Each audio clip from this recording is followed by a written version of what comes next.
Hi there, Randy Green here, video 5, and I will just continue right where I took off. I just made a cut there because of the length of the video and the time it takes to export this one. Once it reaches 50 minutes, it takes for ages to make a video out of it that I can upload on YouTube. So this is also when we talk about why do I want to put in a lot of personal experiences. That is to put it out there that yes, there are lunatics out there. Yes, there are schizos out there. Yes, there is a lot of people that are not doing the psychological work. And yes, there's a lot of people that completely get lost in their own pathological conditions when they begin to embark on spirituality or UFOs or aliens. And yes, there are people that have false memories. And yes, there are people that are not acknowledging their childhood abuse and then are converting it into imageries because they read it on saw it on YouTube of aliens or grays or whatever, and they convert that the one that actually molested them was their father or mother or whatever or uncle, and then because they can't acknowledge that that's too difficult, then they put in imagery of aliens and stuff. Yes, that is definitely out there, but this is part of the cloaking programming. So we must never misunderstand that there are reasons for our different conditions and the constitution of our physical, emotional, and mental levels. And I'm not saying that all mental pathological diseases are put there for a specific reason, but they are definitely due to what we could call a mix-up and a dysfunction in the electrochemical systems, which we also know of. Not necessarily that it's genetic in that way, but there are different electrochemical processes of the way that the DNA processes its information and the different proteins and enzymes that are being ignited in different circumstances. The response mechanism, the electrochemical response mechanism to environmental and our circumstances is definitely whack, and therefore we have these out of balanced reactions, which can definitely both either be controlled chemically, but also through different forms of therapies and training sessions. Some of it is simply because the brain was not trained to contain certain levels of what we could call impulses as a child, and all of these kind of things. It can always be retrained if people want to do so, and it can be done in many different ways, through martial art or through meditation or through different forms of chemical additives, put it that way, that are useful within what we could call a medical environment. Not recreational, but medical environment, that also adds in psychology as well as different forms of physical training programs. And in that also, of course, look at the whole restructuring of the human brain and literally looking at that human. Well, you might be a grown-up, but your childhood did not give you the tools you need to be a human inside this world. Your parents didn't do their job well, which for a whole year, I was working with rehabilitating drug addicts and what was necessary to get them back on track. And the whole, typically many drug addicts, around age 13 or whenever, when their frontal lobes were supposed to kick in and control their behavior and push them out of the limbic instinctual level of what we could call what children are. They're just there's a raw force of instincts and emotional energy that they need to learn to control and put into its right context and work with it in a productive way that allows themselves and others to be around each other in an optimal way. That's the frontal lobe that teaches you that. And if you begin doing drugs or cannabis or whatever in the age of 13 or alcoholism, well, your frontal lobe will literally not be developed. And that means that even though you get off the drugs and you go out and try to participate in sober or not on drugs, you're still an addict because you have the craving. It's become part of your system. You have done it for years. It's still there. So that's something you need to control in different ways and forms that works for you, and to be acknowledged that you're still an alcoholic, an alcoholic, and you're still a drug addict, but you're not doing drugs and not doing alcohol, and this sets up some restrictions. But on top of that one, there's also this whole, you haven't developed your frontal lobe or your frontal cortex. So you don't have this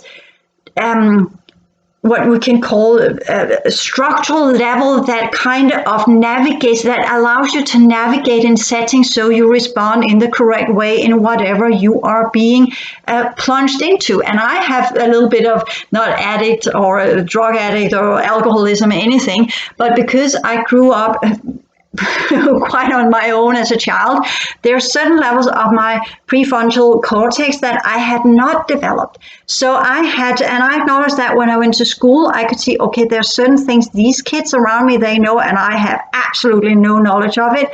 And first I went into complete despair and felt I was weird and whatever. And then I was just a little bit, okay, then I have to learn it. Clearly, that's not something I learned from at home. And I went home and I tried to make discussions with my father because I had classmates that came over. They had a lot of information because they're talking to their parents. I go, fuck, you can talk to your parent.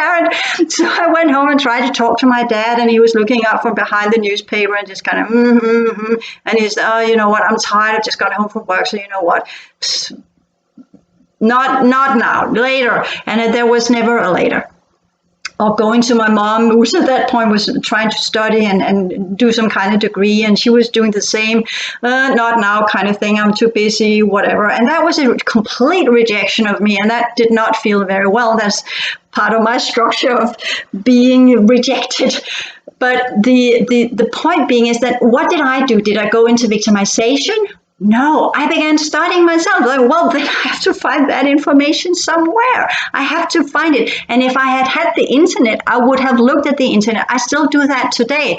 If there are some things about, for instance, I had this little thing of some levels of male behavior that I kind of had to revisit a little bit because it's been a while since I've been in this hardcore interaction with a group of males. So I looked up some of the things that are out there on the internet. Certain groups of males that are now putting out stuff there that are both educational but also psychological, and some of their processes and some of these things just to put it up to the surface, and then again say, okay, no, I got that one. But this is not something I got from my dad. This is not something I got in my childhood, so it's not deeply encoded into my brain. It's not part of my limbic system. These are things I have acquired later on because my childhood did not provide it to me. So I know it's possible, but it takes enormous amount of effort, and it takes enormous amount of work to recalibrate your brain and create these new neural structures. And many of them are therefore not instinctual. They're not on the backbone, so to speak. So it's easier to get pushed out of them when they are learned later on, but it is possible. And I would say many years as being a psychotherapist and working with both males and females, and being able to actually not having anything on my backbone, but had every single person that came in was a mystery to me. It was not as in kind of, oh yeah, I can classify you there and there. I could do part of that because I'd done the profiling and all of these kind of things as a recruiter. So I had a pretty good, this is the structure that was in front of me. And because I recognized the structure in front of me right away, seeing, oh, that's that type of human, I was drawing on my experiences with people. And by that, putting it into word how I observed them, which they felt seen and met right away. Because, wow, I'm just sitting here, I've been here 5 minutes, she already knows who and what I am. And that made them calm down, taking them out of the whole being in defense mode. And then asking, what do you want to talk with me about today in a psychological level? And I know it's different when we do the coaching because we're in a different setting there. But within the therapeutic setting, that rapport, as it's called within a neuro-linguistic programming, was created instantaneous because I had this whole ability to look at people from outside and classify them.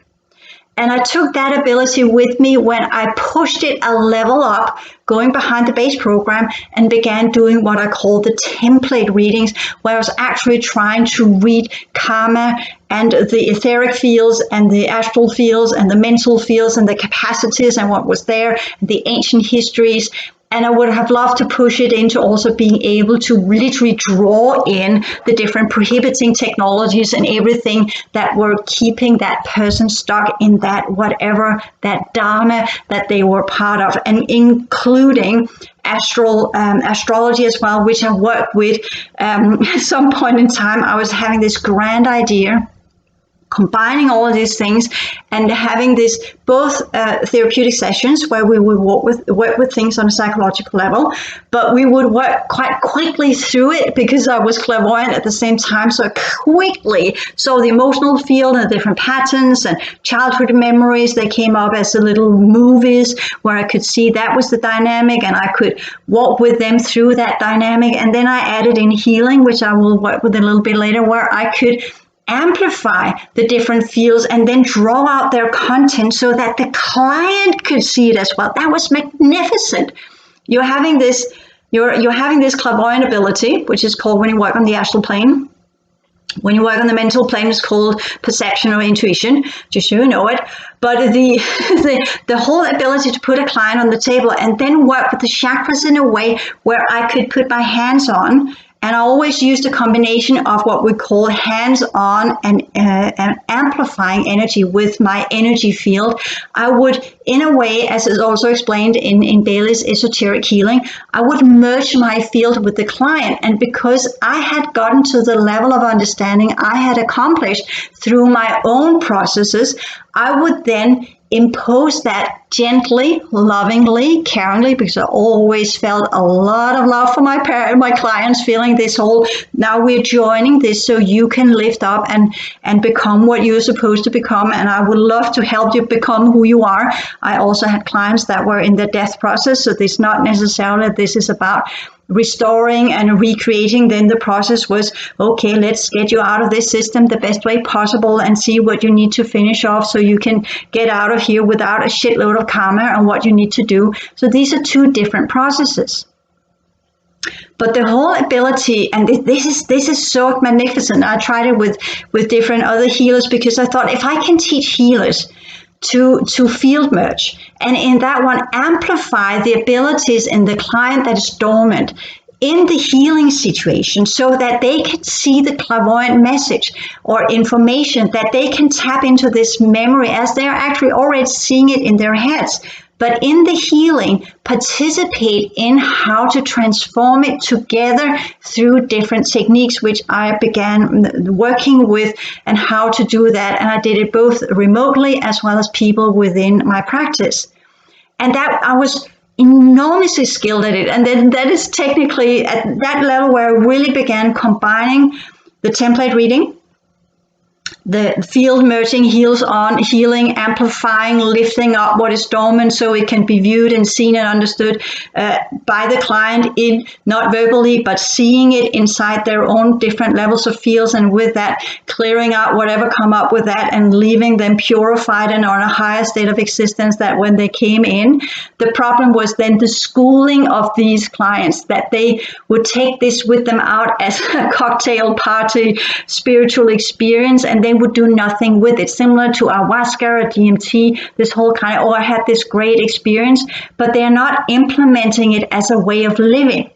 So this is what pushed me into the whole kind of, okay, can I make class material then, where I will have people during healing with me. I will do the template reading for them so they know what they need to work with. And then I'll make the classes explaining this, because while I was doing the sessions, or I was doing the template reading, and we would have this Skype call and I would explain what was in the template reading. After having done the first 200 or something, I got sick of repeating myself. Literally, just, I can't be bothered saying this same shit one more time. So that's what technically led me to the whole kind of, I had already read my books there, but that led me to the newest level of my teachings with the whole advanced classes. And after I'd done the whole advanced classes and began on that one, then we had reached into 2017, and then our world kind of went into a complete crisis and kaboom with the alien races, and me being pushed back into my warrior modality and the whole Australia kind of things, and everything just got shelved from there on. But where was I? What was the idea I was working on, which I'm figuring out if I can put pieces and bits of this into a context. There is this problem with the template reading has this problem that it's only one level of the template, because the template is built up of fields beyond fields behind fields like slices of bread, as we're seeing it. We have the atoms, you have the subparticles, and it goes way down into the minus 25th, 10 to the minus 25th level of reality that are so minuscule that it just becomes quantum fields, fluctuation field coding systems. And then you go the other way that goes macro. So humans are built up the same way, except that when we're talking about the inner levels of existence, if we go into the past, yes, you go into the quantum fields, but that leads to the abyss and the third cycle. So technically you have to go in and up and not in and down, but this is another dynamic. And the whole, you can say, so there are different levels of this one, just to put that in so you understand that. There are different problems in this work with people. One, they are not schooled or trained in working with their complete structure of what they are. So that's where I've done I've done classes, I'm doing these videos out on YouTube, I'm doing, again, rounding up a lot of information at the same time, also pointing you in the direction of the Bailey material, because that will support what I'm trying to convey to you in a brilliant way, where we can say that will round it all up, what you need to know in the teaching system. But knowing and doing are two different things. So one thing is that people are doing my classes and they're blasting through all of them, but how high percentage is there of the implementation? How much do they actually change their lifestyle? How much do they actually change their surroundings? And how much do they implement this knowledge into their life? And as long as they don't have experiences, then all of this will just be theoretical. It's good to have the will to do good, as it's called. You are studying this, you are definitely interested in it, and you want to do this, you want to do the good with it, but you don't have the experiences. So, and without the experiences, how are you going to implement it? Yes, you can do martial art. Yes, you can do meditation. Yes, you can work on your chakras hands-on. Yes, you can do self-healing. And yes, you can do the clearing work, which I kind of work with and try to push you further and give you insights of other levels of reality. But there is this whole, the issue with the counter forces and chaos forces and prohibiting technologies. And above all of that, the fear of what you might encounter. And that's where my healing method were brilliant, because you had the client there on the table, relaxed and in trust and feeling loved and seen and known, because we had also done therapy sessions together. I never did healing without therapy sessions, because there was the first order of the therapy session, so I knew what I was dealing with, having got confirmed what I saw in conversation, and the client feeling understood, which meant that once the client were on the table, the client would relax. And you know, when you go into the parasympathetic part of your nervous system, there are different processes in the body that allows the brain to go into theta mode, that allows you to not be alert and anxious, and the amygdala all aroused, and the whole kind of the adrenal glands and the kidneys that are connected to the etheric field are going off in nervous energy, so that shuts it all down. No, so they would open up naturally, and that made it easy for me to put my hands into their fields and amplify the different chakras to reveal the content. So that was a very, very, very strong method of working with people. And I still think it's a brilliant method, and I would love to teach people to do this. But the problem is, and it will still be, that if you are having and dealing with people that are not equipped for this journey, then it will just be some damn experience that will not mean much. And let me explain this a little bit, because I'm not just everyday healer. What I do is I blast into the soul level, because I already blasted into my previous existences and whatever. So my energy is very, very strong. So if you are working with me and you get on my table, well, that will be the same as opening up a hornet's nest or a can of worms, or a lot of stuff will come out of that one. And if the client is not ready to deal with that, well, then there's only one in the room that's going to deal with that, and that's me. And that will not be beneficial for the client, because if we're working in a terminology you can kind of deal with, well, there's no point in me dealing with your karma, is there? Will you learn anything from me clearing out your karma? It will be fucking convenient for you, but you will go out of my room, out of my clinic, and you'll go out on the street and you will repeat the same fucking mistakes because you have not learned your lesson. You have not learned or evaluated and understood why that behavior is unfortunate, why that behavior creates transgression, why that is violating the laws of the world that we are part of, because you haven't got the background understanding of why you are existing. So this is the problem, and this is why healing can never stand on its own, and why we shouldn't heal on people, which I stopped doing as well, because it became very, very clear to me that I might heal the client would walk out of there, but the whole energy field and whatever's left of shit in that field would linger on in my field. And then I had to clean out the shit of the client. Not only did I have to clean that one out, and that left me in a very, very unfortunate state for quite some time, but it did not have any positive effect on the client whatsoever, because it was just an imprint I was dealing with. I was not dealing with the real deal, because the only one that can work with the real deal is the client itself. It's his or her energy system. So the ones I had the greatest success with, and the esoteric healing book also says that, were the ones that were actually in the know of what they were participating in, that had already some sort of spiritual experience, that had already worked with certain levels, that got to this whole kind of, aha, this is the next level of my journey. Okay, what do I do then? What do I use this experience for? What is being shown to me? And then put it into the right boxes. Is it an artificial program? Is it a remnant of my past? Is it someone else's program I have tapped into because I'm living with that person and now imprinted into my energy field? Or what is it? What are we dealing with here when we're doing the joint healing, or we are working in a session together, which would be the next level of psychotherapy? What are we dealing with here? So that critical approach to what we're dealing with should also be there.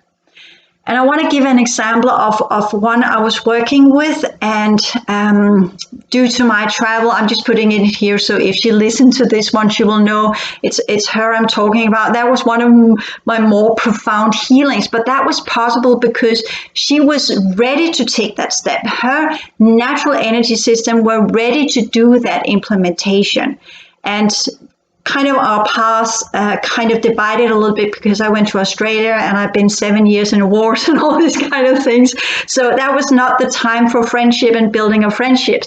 But definitely I would call her a friend of mine. But where things are now, where I am now and where she is now and all these kind of things, this is the unfortunate side effect of 7 years of crisis, is that some stick together and others drift apart, and that is rightfully so and should be so. We have all different peoples that are coming into our lives and are moving on once whatever we were to learn from each other has kind of given off what needed to be given off. And of course, if I hadn't went to Australia, things would look quite different. But the healing session itself, just saying out there, I acknowledge this. I acknowledge I was the one that moved to another place. She would have loved to continue this, at least at that time. But as I said, this is just so she doesn't feel completely abandoned here, just saying so. But this was one of where I was working up my capacity, and she was brilliant in working with me, and she used my material, and she was doing whatever she needed to do, and she already had the affinity for it, and she had a very, very strong energy in her energy system already that were very similar to what I would call blue flame energy. So she was a very powerful healer herself. And this made this healing session very, very special, because not only were we working with kind of different clearing processes and how to do this and experimenting together, she's one of the ones I allowed to heal on me, because she was very clear in what she was doing. And that is very unusual, because normally I don't like people to heal on me, but I allowed her to experiment with me in some things seen in hindsight probably shouldn't have done, but you learn by weird experiments, right? But when she was on the table, and she had Orion genetics, which we were working with. There were also other levels of her. I would say today, I would probably say there were avian, and there were also some Pleiadian genetics. There were different levels, but at that time we were working with the remnants of a very, very old version of the Orion system before it fell into the dark hands. And this is what we call the White Orion Elder Strand. These are the original, some of the original humanoid Orion races before it all went south there as well. And she was on the table, and I was beginning to unlock some of the seals. We were not talking at that point, so I was not telling her what I was doing. I'd amplified her quite high up, and I was undoing some of the seals. And that opened up to an infusion of Orion genetics. And this is where healing goes to a completely different level. And I completely understand why the old church are talking about people talking in tongues and being possessed by weird energies, which are not always other dimensional. They can also be underworldish. But this one was other dimensional. She was her fourth dimensional, or if it wasn't even the fifth dimensional version of herself, got connected to a physical form. And from being in some kind of, when I do these very, very powerful healings, people go into complete theta state, and they go into this very, very relaxed. They're observing the energies, they're seeing the energies, they're feeling what's going on, they get the images in their head, but their body is so relaxed that it's almost sleeping. And that's the theta state. And she was in that state. And suddenly, from being there, she sat up.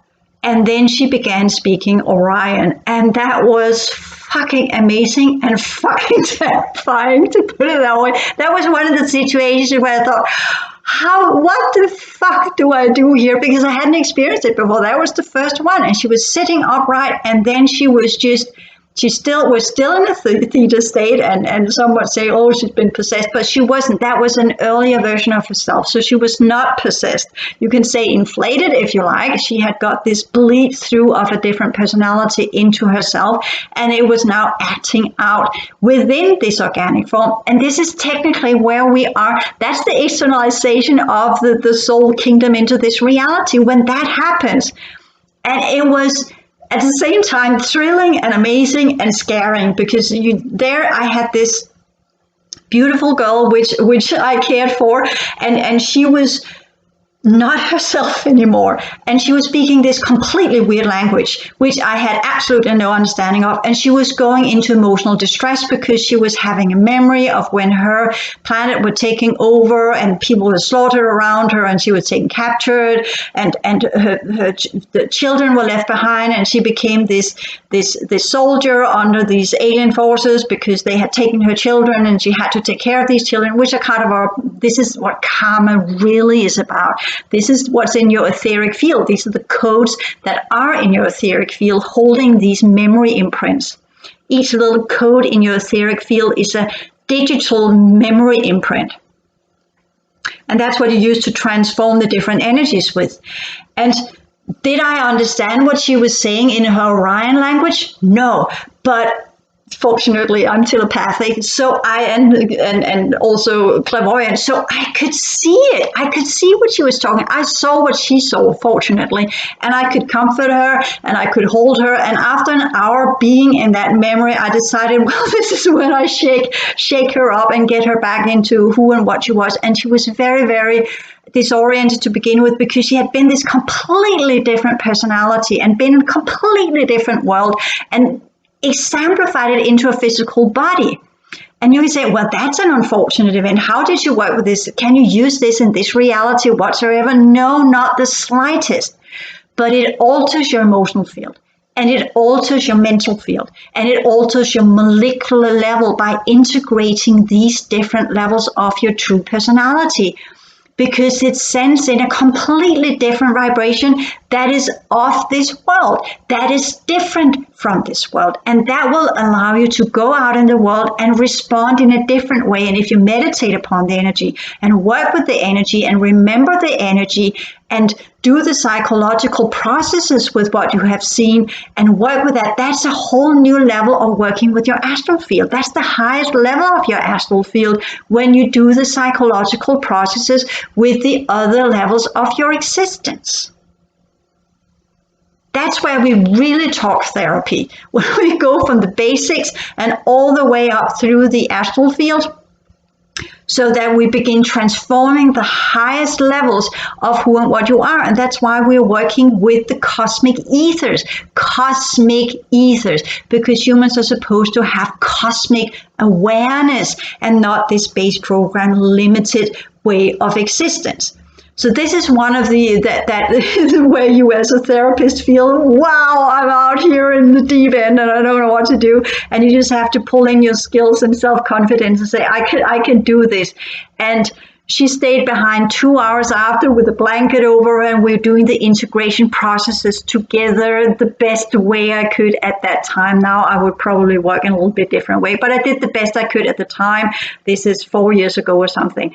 So, and I've learned a lot the last 4 years. So if that happened, well, that would definitely, the whole point of these out of body or out of world experiences are the integration process. So this is a technique that is important. The template reading, the work with the template reading, how that can spark to life work areas that you need to focus on. And I went with that one. The Bailey material does not advise you to put hands on the chakras. I did that. Sorry to say so. I did that. That threw me into the deep end. I did not take the slow path. I was pushing, using my will in many fortunate and unfortunate ways, and that led me down a lot of pathways, which I will not recommend others to do so. Do not do this at home. But there are different methods that can be used, and this is where I am taking it all into consideration, saying, okay, I did that. That was a method I used. I remember how I used this method. I remember doing the whole kind of expansion sphere, traveling to other realities, encountering other alien beings in other dimensions, having conversations with these, how I developed my telepathic ability, how I've been working with developing my brain structure, and all of these things that were years and years and years and years of work. Remember, I began when I was 22, and what am I now? I'm 53. So that's a lot of work. That's a lot of years. That's a lifestyle. But it has paid off. And it's not been a travel on roses, as we say it in Danish. No, there's been more thorns than roses. So that's not an easy journey, because that's what our karma is all about. It's not just what you did in the last lifetime within this reality. It's what's happened to you in all of the other versions of yourself. That's the integration process of your consciousness units. So that moves way, way, way beyond what you are seeing out there in New Age spirituality systems that you are getting there. It's all about tarot cards and angels, or feeling good and fluffy and cared for, and God is good and angels are there to guide you on your way. And what does your angel cards tell you today? And what are the astrological tendencies? That all is interpreted within. These are the personality traits you can develop there, which is also part of the journey. But the true spirituality, the true work with who and what you are, goes into that healing session I just talked to you about. It is a highly complicated experience where there must be some sort of integration process of the energies you have encountered, a purification of the forces that you have drawn in and created through that experience, as an evaluation and integration process of the knowledge that you have gained from that process. It is a psychological process. It is not a spiritual process. And this is very, very important to understand. That life is not about preserving the organic matter. Life is about transforming the organic matter. Life is not about preserving your comfort zone and what you feel you desire is what you deserve and you're entitled to, or whatever. Life is about transforming your emotional field into a state of complete knowledge and sensing and ability to derive information from whatever energy field you are encountering by vibrating on the level that it is and interpreting that information correctly. And to be able to do so, you need a highly equipped brain that is able to work on the different cosmic ethers of code systems and holographic information. And all of that are to be put into psychological progression dynamics, where you understand that working with who and what you are, who and what you have been, and who and what you will become, you will transform energy, you will develop consciousness, you will develop integrity, you will develop a sense of honor and responsibility for what you are a part of. You will move beyond the technocrat, low-level scientific nuts and bolt perception of things and how they mechanically work, and turn it into a dynamic process of progression, using energy and at times using technology, using energies to heal yourself, but also at other times use medicine because it has now turned into a complete physical event. But as you do that, you add up with psychological work, as well as contemplative work, as well as meditation work, as well as exercises, as well as being a good citizen in the world you're part of and behaving in ways that are seen as a responsible, matured human, that are respecting other life forms around you and other people and who and what they are. This is what I would like humanity to go into is everything I talk about. It's all about achieving that goal. It's all about counteracting what we did in the previous solar system. And it's also about getting as many through the eye of the needle so that it would have not been for naught. Because we are coming to the closure of our cycle. Our planet can barely sustain all the humans that are on it. And the souls that have gone here prematurely. Some of the souls that are here now were not supposed to get here on 500 years in the future or something. So we are in a very, very complex mess right now that will demand a lot of us. And even though I talk about that we will have the reconciliation and we will have the 7 years of peace, these should be seen in the context of the upcoming 7-year crisis between 2035 and 2042, which we know 100 years ago were the 7 years that led up and began the Second World War. And we're not going to repeat that mistake. So how can we utilize the next 14 years in the best way possible, and what should we achieve? And with that, you have to have a scientific critical sense about what is around you, but also have the understanding what's the goal with it. So it's not about the soul and spirituality.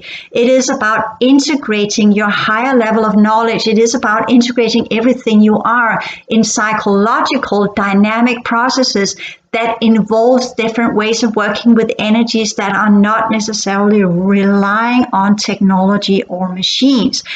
It is a re-experience of what it means to be human, as well as developing ourselves into be progressive, conscious beings that understand that we are more than just what we are made of, that we are not just our brain, but these are tools in our equipment from where we can control the different energies into producing specific electrochemical reactions that will allow us to feel in a certain way or make us not feel at all, because we are in control of that response, electrochemical response mechanism, as I call it in my books.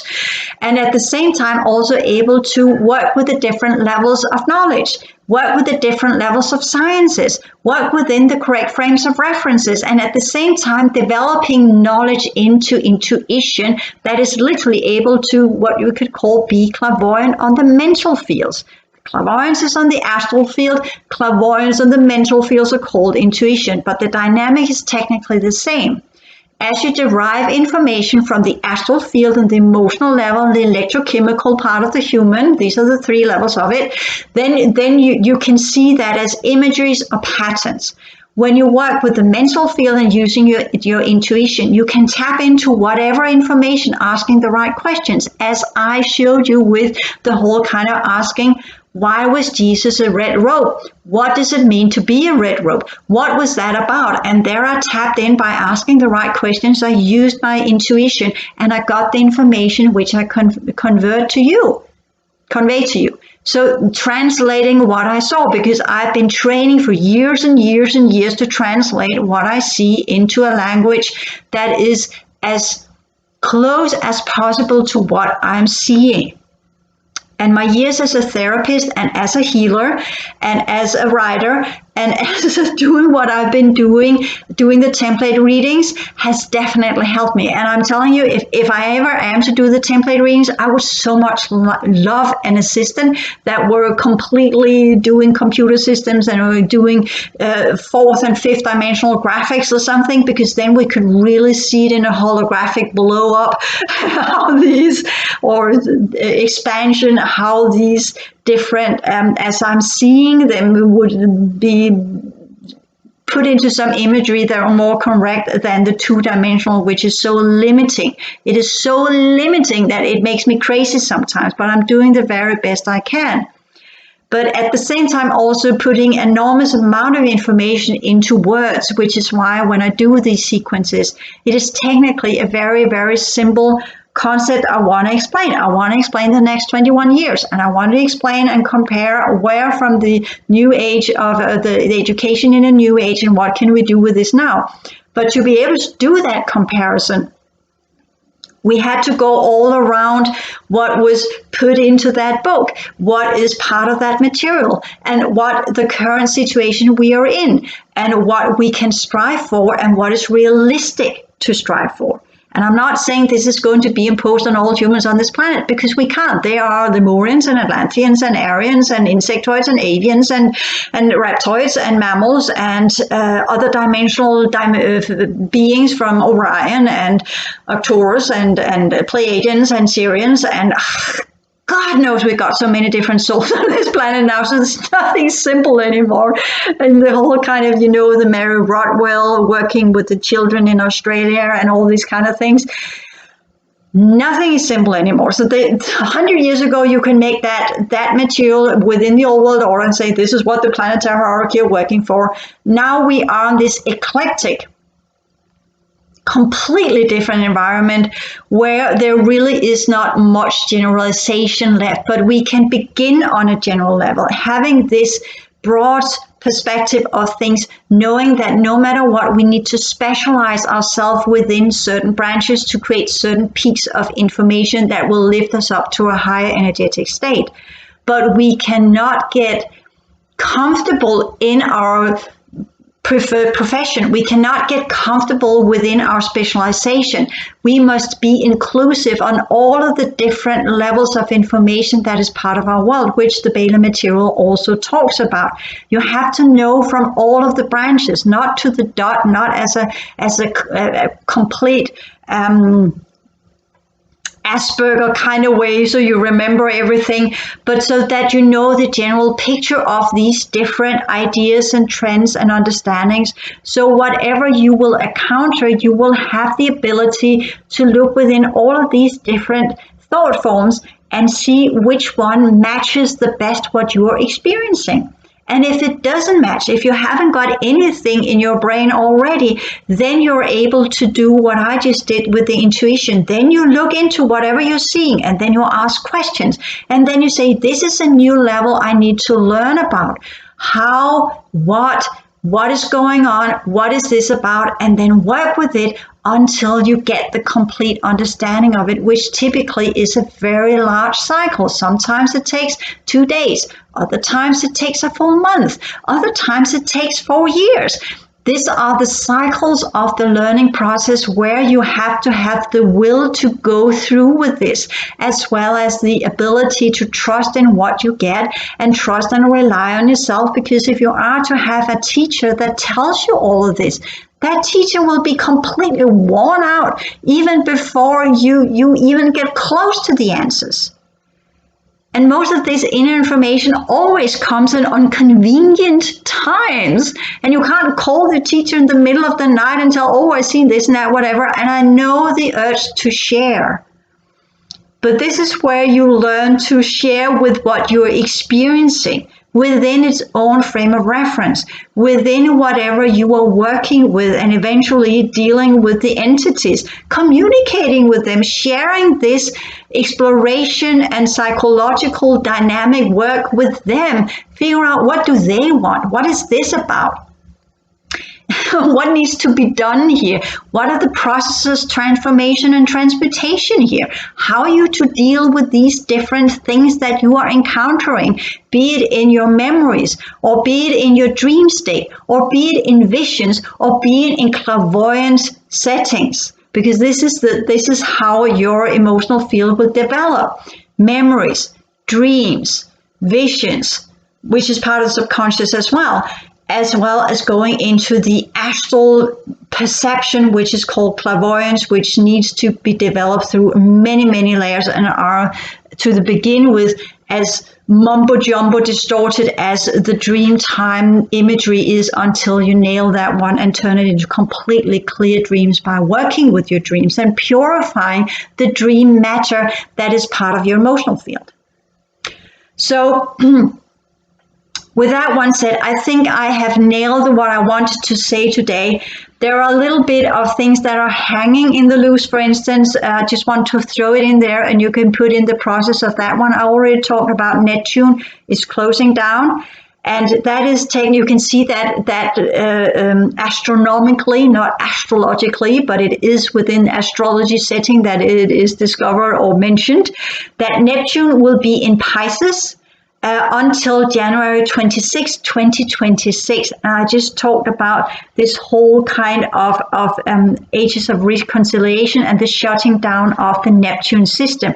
And that will be finalized in 2026, because Pisces is the 6th ray sign. And once that happens, they are done here. They have done what they set themselves to do from the age of Christ and until now. And they will finalize that project in 2026. And that's it. And they're out of here. At the same time, as I mentioned somewhere else, we also have Uranus in Taurus that will remain there until July 7th, 2025.